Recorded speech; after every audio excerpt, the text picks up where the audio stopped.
है hey everyone, स्वागत है आप सभी का फिर से एक और नई वीडियो में। आज की जो हमारी वैकेंसी आई हुई है, application are invited for eligible candidate for filling up the post of library and information assistant. So आज की जो हमारी वैकेंसी आई हुई है, इसका जो पोस्ट है वो है लाइब्रेरी एंड इंफॉर्मेशन असिस्टेंट। और ये वैकेंसी हमारी आई हुई है farm machinery training and testing institute FMTTIS की तरफ से हमारी ये वैकेंसी आई हुई है। सो हम इसकी पूरी डिटेल्स देखने वाले हैं, तो वीडियो में हम तक जरूर बने रहना। और अगर आप मेरे चैनल पर नए हैं तो प्लीज़ मेरे चैनल को सब्सक्राइब कर लीजिए, क्योंकि यहाँ पर आपको ऐसे ही इंफॉर्मेटिव वीडियोस देखने को मिलेगी। सो स्टार्ट करते हैं वीडियो को। सबसे पहले हम बात करते हैं नेम ऑफ द पोस्ट की। जो हमारी यहाँ पर पोस्ट रहने वाली है वो लाइब्रेरी एंड इंफॉर्मेशन असिस्टेंट की रहने वाली है। जनरल सेंट्रल सर्विस है, group B, non gazetted non ministerial हमारी जॉब है। यहाँ पे जो हमारा पे स्केल रहने वाला है वो लेवल 6 का हमारा पे रहने वाला है। 35,400 से 1,12,400 के बीच हमारा यहाँ पर पे लेवल रहने वाला है।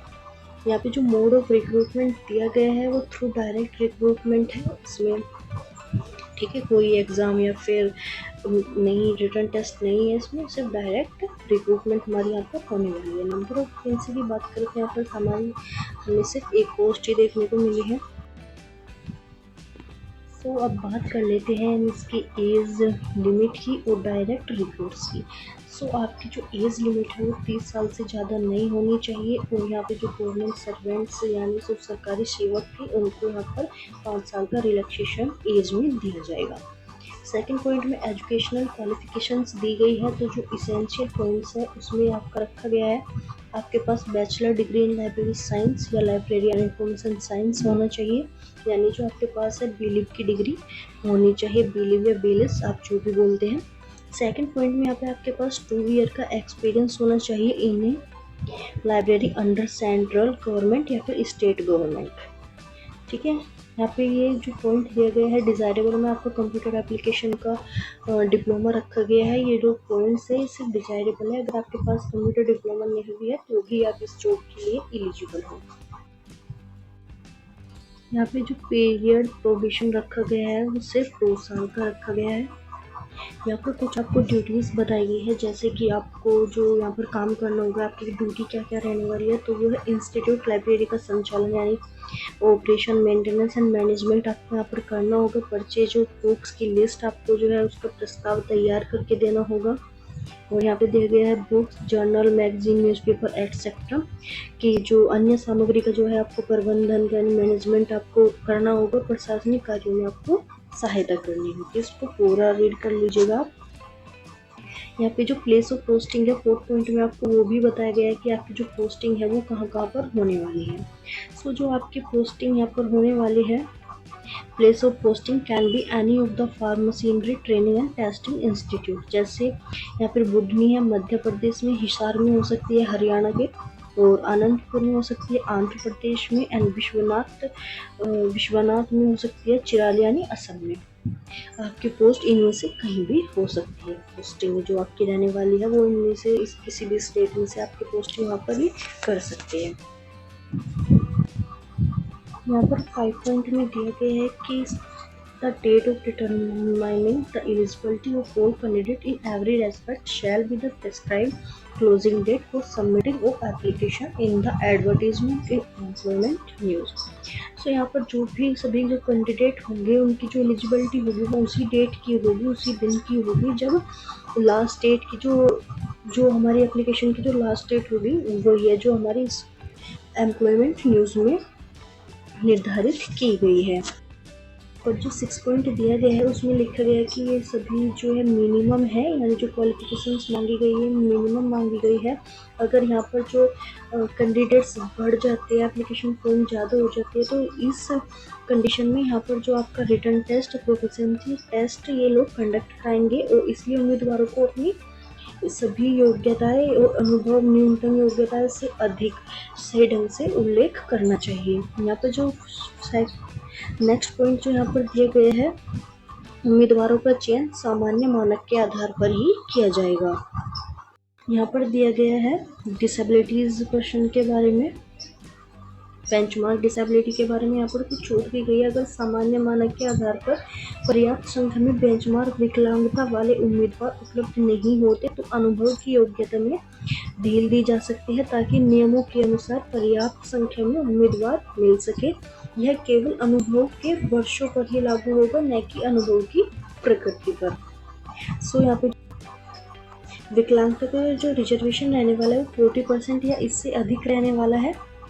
ठीक है, यहाँ पर जो भी आपके प्रमाण पत्र यानी विकलांगता प्रमाण पत्र होगा वो किया जाना चाहिए। या फिर जो भी एलिजिबिलिटी मानदंड है यहाँ पर किसी भी छूट की अनुमति यहाँ पर नहीं दी जाने वाली है। यहाँ पे 10 पॉइंट में हमको एज रिलैक्सेशन देखने को मिलेगा। अधिकतम आयु जो है 10 वर्ष की छूट दी जा सकती है यहाँ पर, और subject to the condition that maximum age of the applicant on the crucial shall not be exceed 56 years। ठीक है, यहाँ पे जो है 56 ईयर से ज़्यादा उम्र जो है वो नहीं बढ़ाई जा सकती।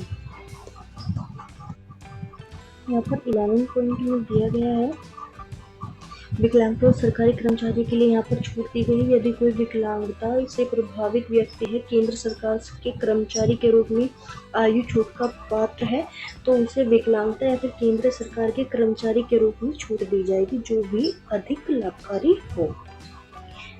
यहाँ पर विकलांगता की परिभाषा दी गई है। General terms and condition of service में लिखा गया है द पोस्ट इज परमानेंट, यानी जो ये पोस्ट है ये हमारी स्थायी रूप से होने वाली है, स्थायी रहेगी और डिफाइंड कंट्रीब्यूशन पेंशन स्कीम के तहत आता है। ठीक है, इसका मतलब है कि आपकी नौकरी स्थायी होगी और इसकी पेंशन योजना एक निर्धारित योगदान योजना के तहत होगी। यहाँ पे कुछ टर्म्स एंड कंडीशन दी गई है। Will be covered under central civil service rule issue by government of India from time to time, यानी यहाँ पर ये दिया गया है कि जो समय समय पर भारतीय सरकार द्वारा जारी होती है कुछ सेंट्रल सिविल सर्विस रूल्स के तहत होंगी, जो यहाँ की नियम में शर्तें होंगी। आवेदन की प्रक्रिया में यहाँ पर लिखा गया है आवेदन के जो फॉर्म होने वाले हैं वो यहाँ पर 3rd पॉइंट में लिखा गया the interested and eligible candidate may apply with full biodata containing name in full, block letter में फादर्स नेम होना चाहिए, डेट ऑफ बर्थ होनी चाहिए as per Christian era, nationality religion होना चाहिए, caste and supporting document, disabilities, home address with pin code, telephone number, phone number, email address for communication with pin code, telephone, mobile या email, educational qualification, details of, ये सारी चीज़ें जो है आपके पास मतलब पूरा फॉर्म जो है पूरी डिटेल्स के साथ ही भरना होगा।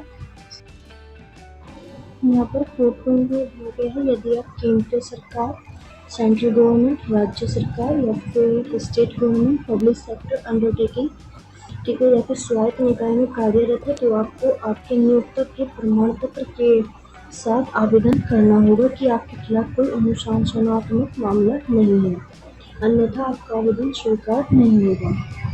यहाँ पर 5th पॉइंट में दिया गया है no correspondence inquiry will be entertained and canvassing in any form will be disqualified, किसी भी प्रकार का पत्राचार या पूछताछ का उत्तर नहीं दिया जाएगा और किसी भी प्रकार की सिफारिश आवेदन को अस्वीकार कर सकती है।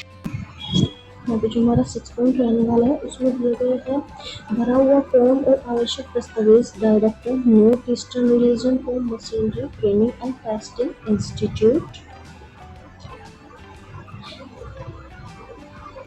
विश्वनाथ चिराली डिस्ट्रिक्ट विश्वनाथ असम को भेजे। आवेदन पत्र को 45 दिन के भीतर ही भेजना होगा। ठीक है, यहाँ पे 45 डेज ही आपको जो एप्लीकेशन फॉर्म सबमिट करने के मिले हैं। जो हमारे एप्लीकेशन जो हमारी आई थी एक बार उसकी डेट मैं आपको बता दूँ, यहाँ पे जो हमारी एप्लीकेशन डेट आई थी 26 जुलाई 2024 थी। ठीक है, इसके 45 दिन तक ही ये फॉर्म आप वहाँ पर सेंड कर सकते हो। इसके बाद ये वहाँ पर तो इसके बाद आप अप्लाई नहीं कर सकते। जो भी वो डेट दी गई थी सिर्फ उसके अंदर ही आपको 45 दिन के अंदर ये फॉर्म वहाँ पर भेजना होगा। तो यहाँ पर कुछ और पॉइंट्स पे लिखा गया है जैसे आवेदन की छानबीन, आवेदन पत्र के कवर पर application for the post of library information assistant लिखा होना चाहिए और अस्वीकृति आवेदन की जो भी है वो यहाँ पर दी गई, जैसे अंतिम तिथि के बाद प्राप्त आवेदन पत्र या ईमेल या अन्य माध्यम से भेजे गए आवेदन को स्वीकार यहाँ पर नहीं किया जाएगा। सो ये वीडियो काफ़ी लंबी हो गई है। अगर आपको कुछ भी इस वीडियो को लेकर डाउट रह गए हो तो प्लीज़ आप मुझे कमेंट करके ज़रूर बताना, और आपको ये पीडीएफ मेरे टेलीग्राम चैनल पर मिल जाएगी, तो आप वहाँ पर जाकर इस पीडीएफ को डाउनलोड करके खुद से एक बार ज़रूर रीड कर लीजिएगा। सो आई होप आपको वीडियो पसंद आया होगा, तो प्लीज़ लाइक शेयर ज़रूर करना और चैनल को भी सब्सक्राइब कर दीजिए, क्योंकि यहाँ पर आपको डेली बेसिस पर जॉब अपडेट्स मिलती रहती है। सो मिलते हैं हम नेक्स्ट वीडियो में, तब तक के लिए टाटा बाय बाय।